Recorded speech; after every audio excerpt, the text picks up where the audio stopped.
እሺ ወንድማችን ንጉስ በእውቀት እንግዲህ ከልዩ ኃይል አደረጃጀት ውስጥ የነበረ ወንድም ነው። እስካሁን ድረስ ምናልባት ራሱ የቆየበትን የሚገልጸው ሆኖ ፋኖ በዚህ አካባቢ ሲመጣ ያው ግንባር ቀደም የ5 ቀን መንገድ ተጉዞ ወደዚህ የመጣ ልጅ ነው።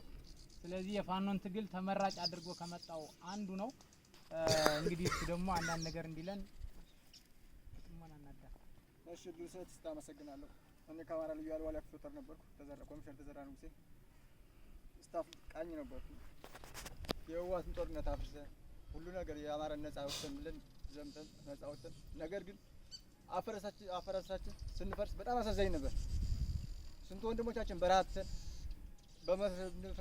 በፈረስንበት ሰዓት መከላከያ ድሽቃ ጠምዶ ሞርተር ጠምዶ ማይጸሩ ነበርና ለማል መንገድ መውጣት አልኩት። ወንድሞቻችን እየጣልን የመጣ ነው። ሆኖም መጣን። በሰዓቱ ፋኖ ነበረ፣ ነገር ግን እንደዚህ አልተደራጀም ነበረ።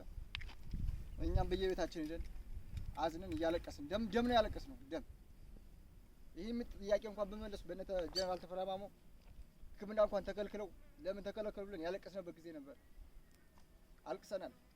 የአማራ ልዩ ኃይል በጣም የሚያሳዝነው አሁን ራሱ ሳነሳው በጣም የሚያሳዝነው። ሆኖም ነገር ግን ጥሪ ተደርጎልን ወደ አድማ ብተና ገብቼ ነበር። ክልል ገብቼ ባህር ዳር ነው የደረሰኝ። የክልል አመራር ባለበት እነ ኮሚሽነር ማሩ እነ ኮሚሽነር አማረ ነበሩ። ጓዶች ታውቃላችሁ፣ ዘጌ የነበራችሁ ሩቤቴ የነበራችሁ ስንት ሰቀታል። አድማ ብተና ገብተን እንኳን ለምን ካልገደላችሁ ተብለን ማህበረሰቡን እያመጡ ግደሉ እየተባለ ነበር እያለቀስ። ከዛ ማን አሻፈረን ብለን እኛ አንዋጋም ወገናችን ወንድሞቻችን ጋር አንዋጋም ብለን በነበርንበት ሰዓት ወደ ማረሚያ ቤት ገብተን ማረሚያ ቤት የተቆየንበት ሰዓት ነበር። ማረሚያ ቤት ቆይተን ከማረሚያ ቤት ወጥተን ነው ወደዚህ የመጣን። እንደራሴን መጣን። ደባርቅ ቆየን። ከደባርቅ በኋላም እንደዚህ ተመስገን ፋኖ በሀገራችን በአካባቢያችን ስመጣልን ወደዚህ ትግል ተቀላቀል። በመጣሁበት እኔ ደስተኛ ነኝ፣ በጣም ደስተኛ ነኝ። ምክንያቱም የአማራ ልዩ ኃይል በነበሩበት ሰዓት ደስተኛ ነበርኩ። ከፈረስኩ በኋላ አዘንተኛ ነበርኩ ማለት ይቻላል። ሆኖም ግን ይህ ፋኖ በመቀላቀል በጣም ደስተኛ ነኝ። እኔ ጓደኞችን ጥሪ ማድረግላቸው የምናገራቸው ቢኖር ባህር ዳር ያላችሁ ጓደኞች በጣም ብዙዎች አላችሁ። በተለያየ ቦታ የአማራ ልዩ ኃይል የነበራችሁ በተለይም አባሎች የነበራችሁ ወደ ፋኖ ተቀላቅለን ፋኖን ነታችን አስመስክረን አማራነታችን አስመስክረን ሀገራችን ነፃ እናውጣ ነው።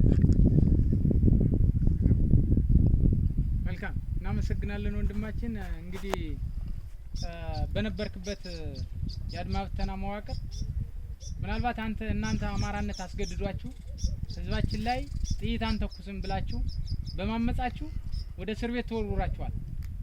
አሁን ይሄ ስርዓት እንዲሁ ምን ሊሉት ይችላሉ? እንዲያው አሁን ብዙ ኮሚሽነሮች ጠቅሰሃል። በቃ በእንደዚህ አይነት አመራር ነው አማራ ተዋርዶ የራሱን ህዝብ ካልገደልክ ብሎ በመዋቅር ያለን ሰራዊት ወደ እስር ቤት እየወረወረ ያለና እንዲያው እስኪ በአመራሩ ምን አየህ? ምንስ ቢያደርግ ይሻላል ብለህ ትገምታለህ? አይ እንደ አማራ አመራሮች በተለይ ብልጽግና ሆኖ ነው ብልጽግና ማለት ብልግና ነው ነው እንደኔ በጣም ብልግና ነው። ግዴታ ወንድምን ካልገደልክ ተብሎ ማረሚያ ቤት የሚወረውበት አባል ይህን እያየን በአሁን ላይ የነበሩ ጓደኞቻችን እኛ እንደታሰርን ማረሚያ ቤት እንደገባን እያዩ ያሉ እስካሁን ድረስ ያዛ ስራ ያለቀቁ አባሎች አሉ። በጣም የሚያሳዝን ነው። እነ ጀነራል ተፈራ ማሞ እንኳን ያ የሞቀ ቤታቸውን ጥለው በረሃ ላይ በሚዋጉበት ሰዓት የኛ ጓዶች እዛ ሆነው ቁጭ ነው ያማርጣሉ። ለለት ወዳቸው ብሎ ማለት ነው። ለለት ወዳቸው መከረኛ ቦታ አለ 3 አመት 4 አመት ተሰጣለ የሚባል ቦታ እሱን እየጠበቁ ዝም ብለው በማይረባ ነገር እየሞቱ ያሉ ማለት ነው። እና አሰራሩ በጣም የሚያስጠላው በጣም ምሽት ላይ ሂደህ ጭፈራ ቤት ያለን ቦምብ ይጣላል። ከዛ ማን ነው የጣለው ሲባል ፋኖ ይባላል። በዛ ውስጥ ማለት ነው የገዛ አመራሩ የክልሉ አመራርነት ብልጽግና ብሎ የሚሰሩት ማለት ነው። ቦምብ ጥለው እንኳን ማን ነው የጣለው ሲባል ራሳቸው ጥለው ፋኖ ነው ይባላሉ። ፋኖን ምክንያቱም ፋኖን ህዝቡ እንዲጠላ ለማድረግ የሚሰራው ስራ በጣም ዘግናኝ የሆነ ነገር ነው። በጣም ዘግናኝ የሚያስጠላ። ይሄን አስጠልቶን እንኳን አንዋጋም ባልነበት ሰዓት ማረሚያ ቤት ቆይተን ከማረሚያ ቤት ስንወጣ ብር ከፍለን ነው የወጣነው። ተረሻላችሁ እየተባለ የተረሸረም አሉ። በጣም ብዙ የተሸረሸራለ ብር ከፍለን ወጣንበት ሰዓት ተመስገን በዚህ በተጠናከረበት ፋኖ መተን ገብተናል። በመንገዳችን በጣም ደስተኛ ነኝ። ለኔ ጓዶች የምላቸው በአካባቢ በማንኛውም ቦታ ፖሊስም ሆነ አድማ ብተና ባላችሁ በተለይ ልዩ ኃይል የነበራችሁ እንዴት ብላችሁ አስተላችሁ እንደምትሰሩ በጣም የሚገርመኝ።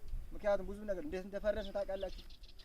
አስቲል እኮ ፈለገ ህይወት ላይ ወረታ ላይ እጃቸው እግራቸውን አጥተው የአማራ ልዩ ኃይል የነበሩ 1 ብር ካሳ እንዳልተሰጡ የሚያውቅ ልዩ ኃይል ነው ያለው ሙሉ።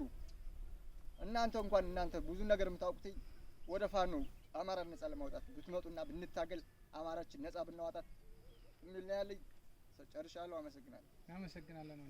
እሺ